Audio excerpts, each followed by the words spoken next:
হবিগঞ্জের আজমেরীগঞ্জে গভীর নলকূপ থেকে পানি নেয়াকে কেন্দ্র করে দুই পক্ষের সংঘর্ষের ঘটনা ঘটেছে।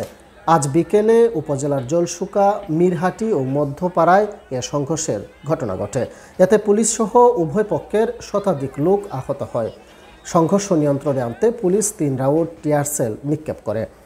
পুলিশ ও স্থানীয়রা জানান, উপজেলার জলশুকা এলাকায় বেশ কিছুদিন ধরেই টিউবওয়েলগুলোতে পানি না ওঠায় এলাকায় বিশুদ্ধ খাবার পানির তীব্র সংকট দেখা দেয়।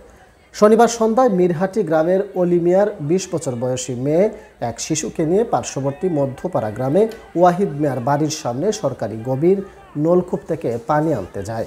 এ সময় মধ্যপাড়া গ্রামের আজমান মিয়ার ছেলে ওয়াসিম মিয়া পানি নিতে বাধা দেয়। এ নিয়ে তাদের মধ্যে বাতানুবাদ হয়। এর জের ধরে আজ সকালে জলশুকা বাজারে আজমান মিয়া ও অলি মিয়ার স্বজনদের মধ্যে হাতাহাতির ঘটনা ঘটে।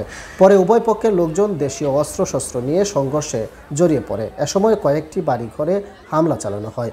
সংঘর্ষে উভয় পক্ষের অর্ধশতাধিক লোক আহত হয়। খবর পেয়ে সেনাবাহিনী ও পুলিশ ঘটনাস্থলে পৌঁছে পরিস্থিতি নিয়ন্ত্রণে আনে। এ সময় ৩ রাউন্ড টিয়ার সেল নিক্ষেপ করে পুলিশ।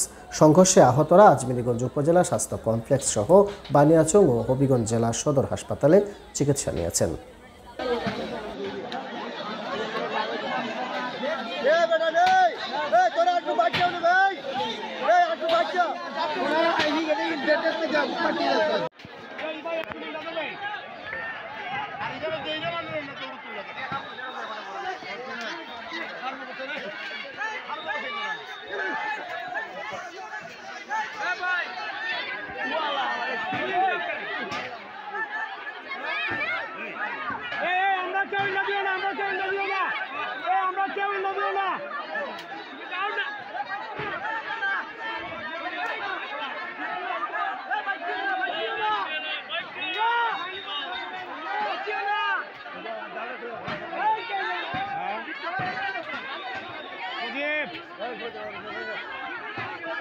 যায় না হালুকাকে দেওয়ার লাভ নাই।